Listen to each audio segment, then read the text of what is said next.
নমস্কার, দেখছেন কলকাতা টিভি, সঙ্গে রয়েছে আমি স্বর্ণালী। শুরু করছি আরো বারোর শুরুতেই নজর রাখবো যে খবরের দিকে। অতিরিক্ত শূন্যপদ তৈরির ঘটনায় সিবিআই তদন্ত নয়, হাইকোর্টের নির্দেশ খারিজ হলো এবার সুপ্রিম কোর্টে। স্বস্তিতে রাজ্যের মন্ত্রিসভা। ৬,০০০-এর মতো শূন্যপদ তৈরির সিদ্ধান্ত নিয়েছিল শিক্ষা দপ্তর এবং সেই মামলারই শুনানি ছিল আজ শীর্ষ আদালতে, আপনাদের জানিয়ে রাখি। এবং সেই মামলার শুনানিতেই আজ সেই বিষয়টি খারিজ করে দিয়েছে শীর্ষ আদালত। আপনাদের জানাবো, গত বছরই আমরা দেখেছিলাম এই মামলাটি হয়েছিল এবং সেখানেই বিচারপতি, কলকাতা হাইকোর্টের বিচারপতি দেবাংশু বসাকের ডিভিশন বেঞ্চ নির্দেশ দিয়েছিল যে এই অতিরিক্ত শূন্যপদ তৈরি করা নিয়ে রাজ্য মন্ত্রিসভার ভূমিকা খতিয়ে দেখবে কেন্দ্রীয় তদন্তকারী সংস্থা সিবিআই। কিন্তু সেই নির্দেশকে চ্যালেঞ্জ করে সুপ্রিম কোর্টে যায় রাজ্য সরকার। আজ সেই মামলার শুনানি ছিল এবং সেখানেই হাইকোর্টের নির্দেশ খারিজ হয়ে গেল শীর্ষ আদালতে। আপনাদের জানিয়ে রাখি, এই যে মামলা, সেই মামলায় গত বছরই আমরা দেখেছিলাম কলকাতা হাইকোর্টের বিচারপতি দেবাংশু বসাকের ডিভিশন বেঞ্চ সেখানে বলেছিল যে এই অতিরিক্ত শূন্যপদ নিয়োগ নিয়ে যে তদন্ত, সেই তদন্ত করবে কেন্দ্রীয় তদন্তকারী সংস্থা সিবিআই। যদিও কলকাতা হাইকোর্টের সেই নির্দেশকে খারিজ করে দিল শীর্ষ আদালত। আরো বিস্তারিত জানবো, আমাদের সঙ্গে ফোন লাইনে রয়েছেন প্রতিনিধি পীযূষ কান্তি নাগ। পীযূষ দা, কি জানা যাচ্ছে এই বিষয়ে? আজ সুপ্রিম কোর্টের কি অবজারভেশন ছিল এই বিষয়ে?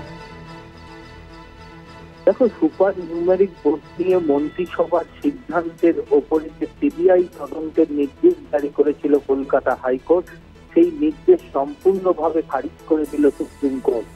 রায় দিতে গিয়ে সুপ্রিম কোর্টের মন্তব্য যে মন্ত্রিসভার কোন সিদ্ধান্ত, অর্থাৎ ক্যাবিনেটের কোন সিদ্ধান্ত হচ্ছে কনস্টিটিউশনাল বডির মধ্যে পড়ে, অর্থাৎ সাংবিধানিক যে একটা অধিকার রয়েছে বা সাংবিধানিক যে সিস্টেম রয়েছে, সেই সিস্টেমের বিরুদ্ধে কখনো সিবিআই তদন্ত হতে পারে না।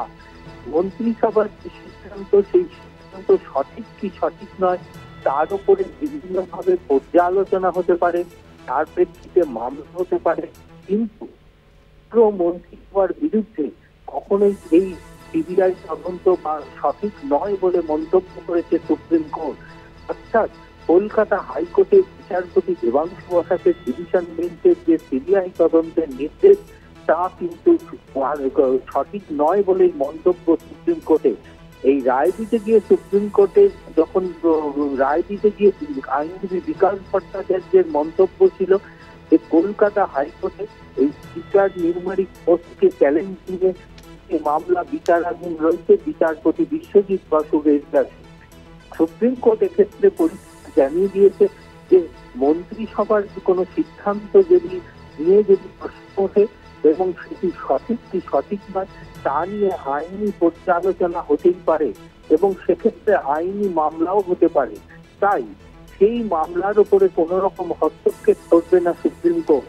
অর্থাৎ কলকাতা হাইকোর্টের সেই সুপার নিউমেরিক পোস্ট গ্রেডের সিদ্ধান্তের প্রেক্ষিতে যে মামলাটি বিচারাধীন রয়েছে, তা কিন্তু সম্পূর্ণভাবে শুনানি করতে পারে কলকাতা হাইকোর্ট, এমনটাই সুপ্রিম কোর্টের নির্দেশ। পাশাপাশি সুপ্রিম কোর্ট এই রায় দিতে গিয়ে পরিষ্কার জানিয়ে দিয়েছে যে মন্ত্রিসভা এবং যে কোনো মন্ত্রী পদ কিন্তু কনস্টিটিউশনাল পদ, অর্থাৎ সাংবিধানিক পদ। অর্থাৎ যে কোনো মন্ত্রিসভার সিদ্ধান্ত, সেই সিদ্ধান্ত সঠিক কি বেঠিক সেটা কিন্তু তাপ নিয়ে কিন্তু পর্যালোচনা হতেই পারে, কিন্তু ওই মন্ত্রিসভার বিরুদ্ধে কখনোই সিবিআই তদন্ত, এটা কিন্তু সংবিধানে কখনো পরিপন্থী বলে মনে করছে সুপ্রিম কোর্ট। তাই সুপ্রিম কোর্ট পরিষ্কার কলকাতা হাইকোর্টের রায় খারিজ করে দিয়ে জানিয়ে দিয়েছে যে সুপার নিউমেরিক পোস্ট নিয়ে কলকাতা হাইকোর্ট মন্ত্রিসভার সিদ্ধান্ত এবং মন্ত্রিসভার এই সিদ্ধান্তের প্রেক্ষিতে যে তদন্তের নির্দেশ দিয়েছিল, সেই তদন্তের নির্দেশ খারিজ করে দিল। এই প্রসঙ্গে বলে রাখা দরকার যে কলকাতা হাইকোর্টের নির্দেশের ক্ষেত্রে মন্ত্রী যদি সিবিআই তদন্ত করত, তাহলে সেক্ষেত্রে কিন্তু মন্ত্রিসভার সকল সদস্যকে জিজ্ঞাসাবাদ প্রভিশন থাকতো সিবিআই এর কাছে এবং সমগ্র মন্ত্রিসভার বিরুদ্ধে মন্ত্রিসভাকে এই তদন্তের আয়ত্তায় আনত। কিন্তু এই ক্ষেত্রেই সুপ্রিম কোর্ট মনে করেছে যে এটা সাংবিধানিক লঙ্ঘন, তাই সুপ্রিম কোর্ট কলকাতা হাইকোর্টের রায়কে খারিজ করে দিল। ধন্যবাদ। তবে আমরা কথা বলছিলাম, আমাদের সঙ্গে ফোন লাইনে ছিলেন প্রতিনিধি পীযূষ কান্তি নাগ। আপনাদের জানিয়ে রাখি ৬,০০০-এর মতো শূন্যপদ তৈরির সিদ্ধান্ত নিয়েছিল শিক্ষা দপ্তর এবং সেই তার পরিপ্রেক্ষিতেই কিন্তু এই মামলা হয়েছিল কলকাতা হাইকোর্টে এবং কলকাতা হাইকোর্টের বিচারপতি দেবাংশু বসাকের ডিভিশন বেঞ্চ আমরা দেখেছিলাম গত বছরই যে নির্দেশ দিয়েছিল যে এ বিষয়ে তদন্ত করবে কেন্দ্রীয় তদন্তকারী সংস্থা, এবং যদিও সেই কলকাতা হাইকোর্টের সেই নির্দেশ খারিজ করে দেওয়া হলো, ইতিমধ্যেই তা খারিজ করেছে শীর্ষ আদালত। আপনাদের জানাবো সেই মামলারই শুনানি ছিল আজ শীর্ষ আদালতে। আমরা দেখেছিলাম কলকাতা হাইকোর্টের সেই নির্দেশের প্রেক্ষিতে সেই নির্দেশকে চ্যালেঞ্জ করেই সুপ্রিম কোর্টে গিয়েছিল রাজ্য সরকার। অতিরিক্ত শূন্যপদ তৈরি করা নিয়ে রাজ্য মন্ত্রিসভার ভূমিকা খতিয়ে দেখবে বলে জানানো হয়েছিল কলকাতা হাইকোর্টের পক্ষ থেকে সেই নির্দেশে, যদিও সেই নির্দেশ এবার খারিজ করে দিল শীর্ষ আদালত। এসএসসিতে সুপার নিউমেরারি যে পোস্টের আড়ালেই কি দুর্নীতি হয়েছিল সেই প্রশ্ন উঠেছিল সেই মামলায় আমরা দেখেছিলাম, এবং তার পাশাপাশি রাজ্য সরকারের কারা অতিরিক্ত শূন্যপদ তৈরির ছাড়পত্র দিয়েছিলেন সেই বিষয়েও কিন্তু প্রশ্ন উঠেছিল একই সঙ্গে, এবং সেই কারণেই সেই পুরো মামলাটির তদন্তভার দেওয়া হয়েছিল কলকাতা হাইকোর্টের পক্ষ থেকে কেন্দ্রীয় তদন্তকারী সংস্থার হাতে। যদিও সেই নির্দেশকেই এবার খারিজ করে দিল শীর্ষ আদালত। আমরা দেখেছিলাম কলকাতা হাইকোর্টের সেই নির্দেশকে চ্যালেঞ্জ জানিয়ে রাজ্য সরকার শীর্ষ আদালতে গিয়েছিল এবং আজই সেই মামলার শুনানি ছিল। স্কুলে নিয়োগের ক্ষেত্রে সুপার নিউমেরারি পোস্ট অর্থাৎ অতিরিক্ত শূন্যপদ তৈরি নিয়ে শুরু থেকেই আমরা দেখেছিলাম বিতর্ক তৈরি হয়েছিল, এবং 2024-এর 22শে এপ্রিল কলকাতা হাইকোর্টের বিচারপতি দেবাংশু বসাক এবং বিচারপতি মোহাম্মদ শব্বর রশিদির বেঞ্চ এ নিয়ে একেবারে রাজ্য সরকারকে প্রশ্নের মুখে ফেলে দিয়েছিল। মমতা বন্দ্যোপাধ্যায়ের যে মন্ত্রিসভা, সেই মন্ত্রিসভাকে বড়সড় প্রশ্নের মুখে ফেলে দিয়েছিল। আমরা এই বিষয়ে আমরা কথা বলবো। আমরা এই মুহূর্তে ফোন লাইনে যোগাযোগ করতে পেরেছি বিজেপি নেতা সজল ঘোষের সঙ্গে। সজল বাবু, আমরা দেখতে পাচ্ছি এবার যে এই সুপার নিউমেরারি যে পোস্ট নিয়ে আজ মামলা ছিল, শুনানি ছিল সুপ্রিম কোর্ট, এবং সেখানেই কিন্তু কলকাতা হাইকোর্টের যে নির্দেশ ছিল যে সিবিআই তদন্ত করবে এই মামলার, সেই নির্দেশ কিন্তু খারিজ হয়ে গেল শীর্ষ আদালতে। কিভাবে দেখছেন আপনি এই নির্দেশকে? কুম্ভ মেলায় গিয়ে চান করে আসতে বলুন, গঙ্গা চান করতে বলুন, এই সমস্ত একটু পুণ্য কাজ করতে বলুন। হ্যাঁ, এই যাত্রায় বেঁচে গেলেন, কিন্তু এই যাত্রায় বেঁচে গেল মানে কি? আলটিমেটলি তো যেতে হবে, কিছুদিন পরে যাবে। এই যাত্রায় বেঁচে গেল। সিবিআই হলে ক্যাবিনেটটা জেলে যেত, ক্যাবিনেট জেলে যেত, তার থেকে এবারের মতন মুক্তি পেল। কতদিন বাঁচবে? জনগণের আদালত থেকে এরা বাঁচবে? জনগণের আদালত থেকে এরা বাঁচবে না। যেদিকে যাচ্ছে এদের শেষের সেদিনটা ভয়ঙ্কর।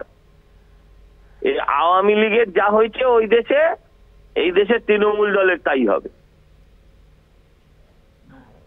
এই যাত্রায় বেঁচে গেছে, সেলিব্রেট করতে বলুন, মদন দাস সঙ্গে কথা বলতে বলুন, ওদের আর কি বলবো। ধন্যবাদ। দুর্ভাগ্যজনক হলেও যেটা আদালতের রায় সেটাকে স্বীকার করতে হবে। একেবারেই ধন্যবাদ আপনাকে আপনার মতামত জানানোর জন্য।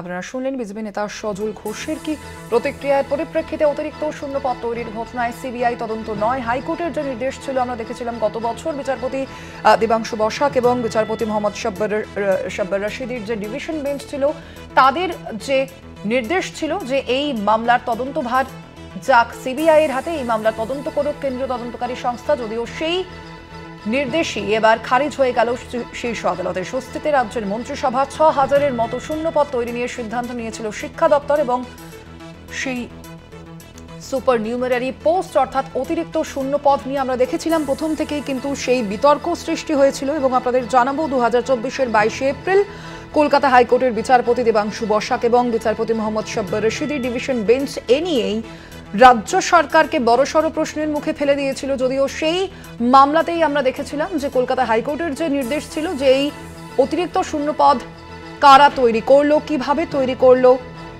সেই প্রশ্ন তুলেছিল কলকাতা হাইকোর্ট, এবং তার পরবর্তীতেই এই মামলার তদন্তভার সিবিআইকে দেওয়া হোক বলে নির্দেশ দেওয়া হয়েছিল কলকাতা হাইকোর্টের পক্ষ থেকে। যদিও তার পরবর্তীতে আমরা দেখেছিলাম যে কলকাতা হাইকোর্টের সেই নির্দেশকে চ্যালেঞ্জ করে রাজ্য সরকার শীর্ষ আদালতে গিয়েছিল, এবং সেই মামলারই শুনানি ছিল আজ। এসএসসিতে সুপার নিউমেরারি পোস্টের আড়ালেই কি দুর্নীতি হতো সেই প্রশ্নও তোলা হয়েছিল হাইকোর্টের পক্ষ থেকে। এবং তার পাশাপাশি রাজ্য সরকারের কারা এই অতিরিক্ত শূন্যপদ তৈরির ছাড়পত্র দিয়েছিলেন, কেনই বা দিয়েছিলেন, সেই প্রশ্নও কিন্তু উঠে এসেছিল কলকাতা হাইকোর্টে এবং তার পরবর্তীতে সিবিআইয়ের হাতে সেই তদন্তভার দেওয়া হয়েছিল, যদিও সেই নির্দেশই খারিজ হয়ে গেল শীর্ষ আদালতে।